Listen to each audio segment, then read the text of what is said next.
and this is Gemstone Mine's Cup of Water. Oh, it gets hot in here. It gets so hot in here. I think my lip is sweating. My lip is sweating. My back is sweating. Everything is sweating. I hate Florida.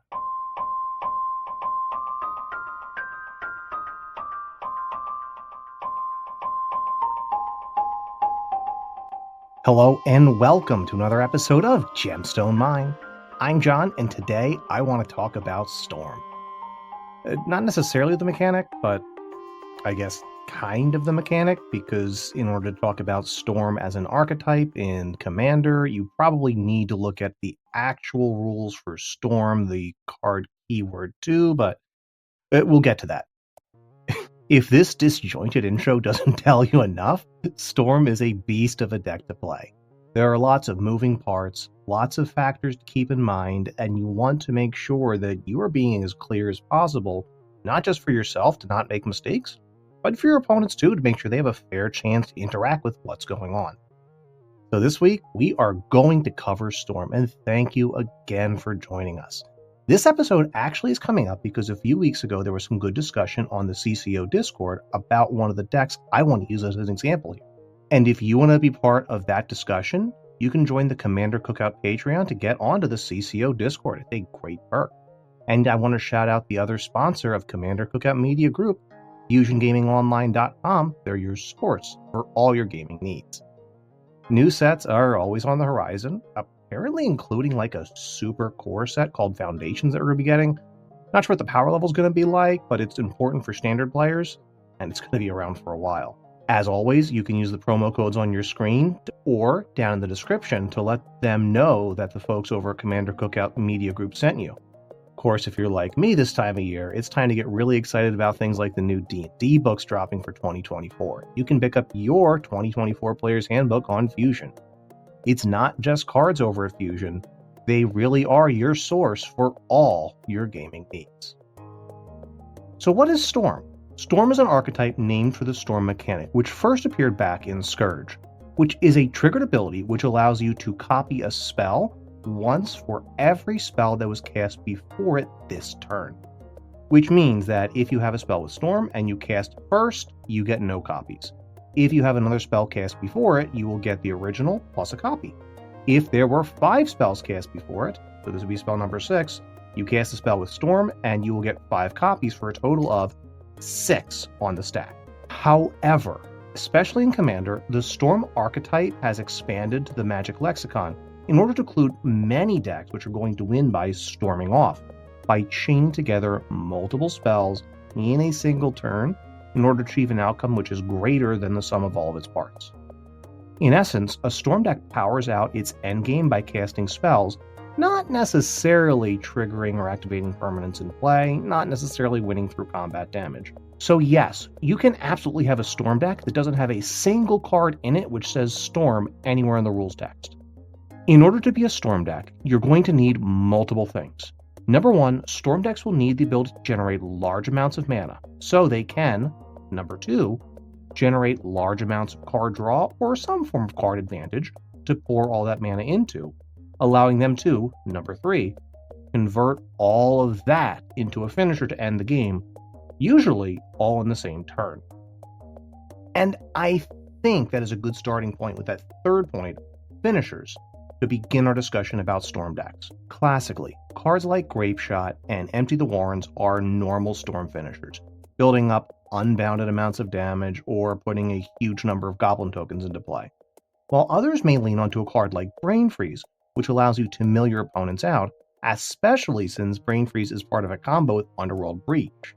As classic Storm finishers, once your Storm count is high enough, you can cast your finisher, and with enough copies, you just win. The resilience of Storm as a win condition definitely deserves special mention here. A single counterspell will only be able to target one spell.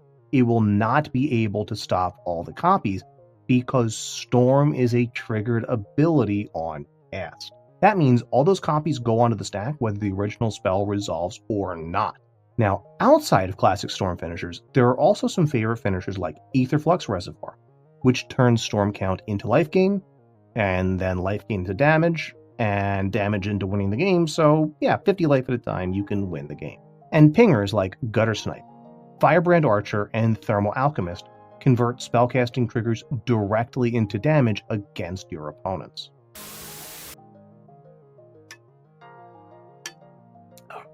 Hydrate, kids, it's hot out there. Now, before we get back to actually winning the game, Storm decks first need to find a way to storm off, which means they need to have ways to generate mana repeatedly and get access to more spells to cast. Which usually means our two main types of enablers for Storm are going to be card advantage and bursts of mana. One of the reasons why red is often at the core of so many Storm decks is because they have a lot of rituals, many of which we've talked before during our Arc of Rakdos. These are spells which provide a temporary boost to mana with the more mana out than the initial cost to actually cast the ritual. Usually Storm decks are going to try to keep the individual costs of their spells low, so that they can, in a single burst, get a significant amount of mana, which then allows them to cast multiple spells and begin to storm off. They'll also often include cost reducers in order to bring the cost of their spells as low as possible. Once they have some mana, Storm decks will often try to spend that mana to draw more cards. Then use those cards to cast more spells to generate more mana, which they can then spend to get more cards, all the while building up that storm count, until such time that they find their finisher or achieve a high enough storm count, or usually both, and try to win. It's almost like an internal combustion engine, as the deck rotates between trying to generate mana and trying to draw more cards, so they have the cards in hand to generate more mana, which can then be spent to draw more cards, and so on, picking up speed until such time as they get their win or get stopped. Now, each color approaches Storm in a very different way, but the core of Storm is often found in red, which has access to the best rituals, plenty of impulse draw, which is just as good when you're trying to win on the same turn. It's just like having a second hand. You're not going to worry about the cards being exiled if you win that turn anyway. And don't overlook the fact that red has some pretty good graveyard getter backers in the form of classics like Past in Flames and more modern powerhouses like Underworld Breach. And of course, as we already mentioned, red has some really good Storm finishers. They have Grape Shot, Enter the Warrens, Gutter Snipe, Firebrand Archer, Thermal Alchemist, and several others that simply turn spellcasting into winning the game. Red is frequently partnered with blue, as blue does add another payoff in the form of Brain Freeze, an easy finisher, especially as part of Underworld Breach packages, which we already mentioned. Blue also, however, adds lots and lots of card draw. Blue decks also have some pseudo-rituals in the form of untappers like Dramatic Reversal, which you may recognize when people are describing old cEDH decks that use Dramatic Scepter as a part of a win condition pack. But there's also the highly specialized ritual in the form of High Tide. Blue for an instant, which gives all islands may tap for an additional blue this turn. It can allow you to generate large amounts of mana if you build your deck with a certain density of islands. And in Spellslinger decks, blue adds really nice tutors for instants and sorceries, as well as some recursion from the graveyard in form of cards like Snapcaster Mage.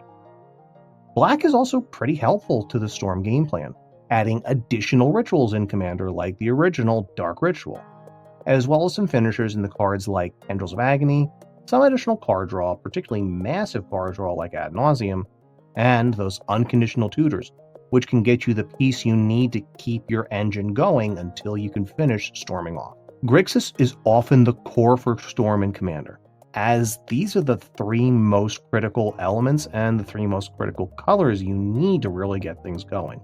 When we look at green and white, we'll see that they don't offer nearly as much.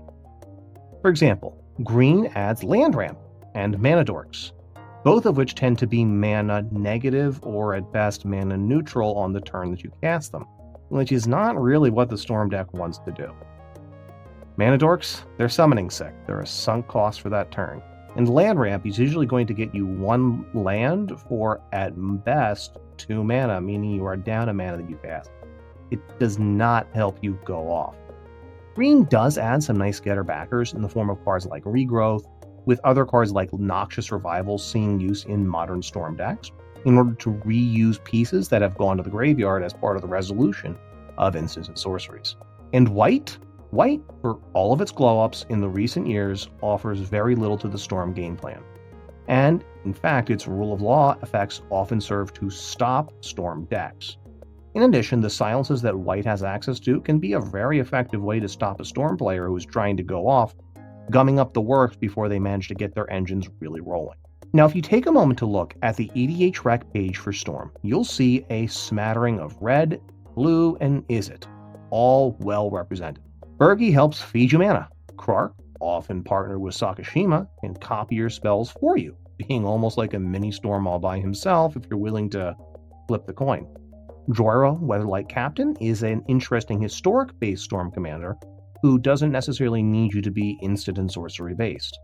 However, there is still the option of using your commander as the payoff to your Storm deck, so that way your entire deck is built around getting that mana and getting that card draw in order to build into a massive Storm turn where you cast your commander as the finisher. This would be something like Avi, Progenitor Ooze. And for this example, I'm going to use my personal favorite Storm deck, Ghalta, Primal Hunger. Ghalta is 10 green for a 12/12 trampling legendary Elder Dinosaur with this spell costs X less to cast, where X is the total power of creatures you control. Which, on the surface of it, does not look like a Storm commander. But I've built this deck in such a way as to exploit Ghalta's massive power and toughness, combined with Ghalta's cost-reducing mechanic, to get that 12/12 at a steal of green. My deck's goal is to use Ghalta to sacrifice to cards like Life's Legacy, to draw 12 cards. Normally, to be able to get 12 power worth of creatures on the battlefield for Life's Legacy takes a lot of work. With Ghalta, it costs 2 green mana. Then I'll use a spell like Vitalize as a virtual ritual to untap all the mana dorks who provided the mana to cast spells and the power to reduce Ghalta in order to recast Ghalta, again, hopefully for just green, and then sacrifice Ghalta to the next draw effect, hopefully something like Greater Good. Then we'll keep repeating the process, casting Ghalta for green, sacrificing her for card draw, untapping our mana dorks until we hit a finisher like Aetherflux Reservoir or Psychosis Crawler to knock the table out. You should be seeing a pattern here. The engine of the Storm decks is going to be a combination and a rotation between mana generation and card advantage, over and over in a single bursty turn to take the table down. Now, when I play Ghalta, I like to use a few best practices in order to make the experience much better both for myself and for my opponents. Storm decks really require players to be clear and precise with their game actions, as the choices for where to interact can be absolutely essential for their opponent's counterplay. Now, some players may say, well, I'm under no need to help my opponents beat. We're playing to win, right?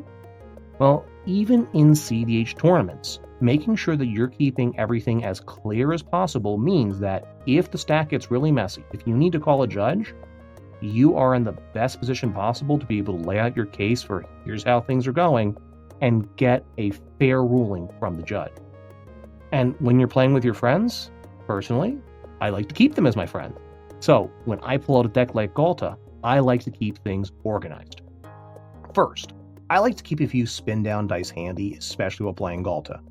1 green one to track green mana in my mana pool, 1 white one to track colorless mana, an off-color die to represent the storm count, and a big spin down to represent my board's total power, which I will frequently change and announce how much Ghalta's cost is reduced by. These are going to be important numbers for my opponents to consider. Next, it's very important when playing Storm to announce when the spell is being cast, so you can resolve any triggers on the cast itself, such as Storm the keyword, and allow opponents to respond with counter magic or to remove pieces a spell may depend on resolving to be removed before the spell finishes resolving. Then, if a spell resolves, like Ghalta entering the battlefield, I'll announce ETB triggers and resolve each one of those. To keep this organized, I'll usually put my permanents which trigger on spells being cast in one group on my playmat. Then, I'll have another group on my playmat which just triggers on ETB, letting me go from one side of the playmat to the other in order to keep my spells organized as they resolve.